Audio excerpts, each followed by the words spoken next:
पति थका हारा रात के 9 बजे मेहनत मजदूरी करके आता है। तभी पत्नी गुस्से में खाना लाकर सामने रख देती है और चिल्लाते हुए बोली कि मैंने तुमसे 5,000 मांगे थे, तुमसे वो भी नहीं हो पाया। इससे अच्छा तो मैं भीख मांगने वाले के साथ शादी कर लेती। जब से मेरी शादी तुम्हारे साथ हुई है तब से मेरी जिंदगी खराब हो गई है। पति पहले ही थका हुआ आया था। यह सब सुनकर वह बिना खाए ही बेड के नीचे ही बगल में सो गया, लेकिन इससे पत्नी को कोई फर्क नहीं पड़ा। पत्नी उसी गुस्से की वजह से सुबह उठकर नाश्ता भी नहीं बनाती।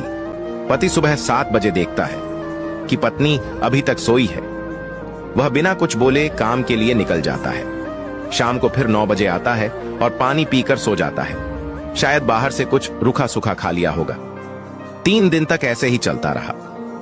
अगले दिन पति काम पर गया था, तभी उसके बगल के घर की एक बुजुर्ग औरत आती है और उसके पत्नी से पानी मांगती है। पत्नी उस बुजुर्ग औरत को पानी लाकर देती है और वहीं पर बैठकर उससे बातें करने लगती है और अपने पति की बुराई करने लगती है।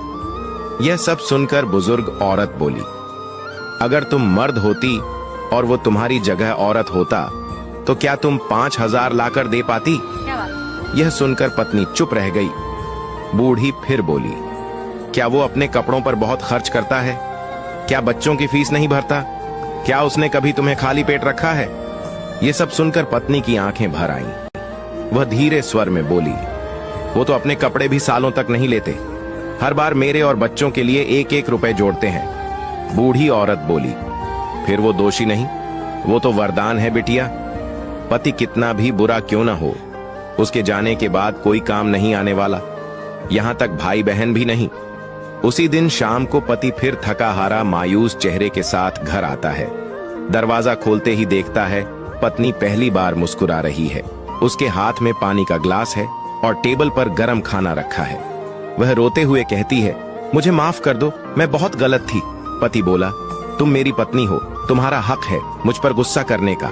तभी पति पत्नी के सिर पर हाथ फेर कर उसे सीने से लगा लेता है और दोनों एक साथ बैठकर खाना खाने लगते हैं। समाज में बहुत सी ऐसी पत्नियां हैं जो अपने पति का दर्द नहीं समझती।